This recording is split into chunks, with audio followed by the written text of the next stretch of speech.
L'entreprise Amazon a choisi ce terrain dans l'ouest d'Ottawa pour la construction d'un nouveau centre de distribution. Ce sera le plus gros au pays, avec une superficie totale de plus de 3 millions de pieds carrés.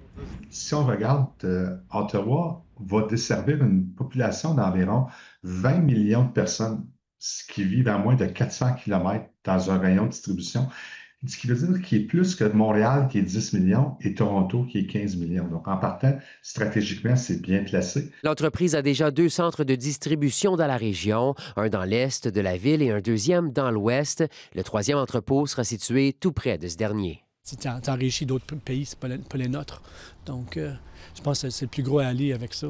Puis moi, comme un petit entrepreneur, j'aimerais que l'argent reste chez nous au lieu d'aller en dehors. Yeah, I try and avoid it when I can, but sometimes it's the most convenient thing.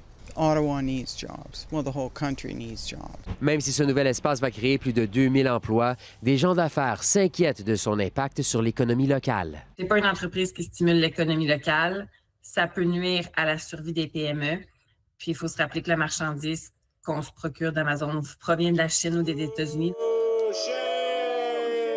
Cette nouvelle survient alors que d'anciens employés se sont réunis à Montréal pour dénoncer l'inaction du gouvernement du Québec face au licenciement massif chez Amazon. En janvier, l'entreprise a fermé toutes ses installations au Québec, ce qui a mené à la perte de plus de 4 500 emplois. Des syndicats et des groupes appellent au boycottage de la multinationale.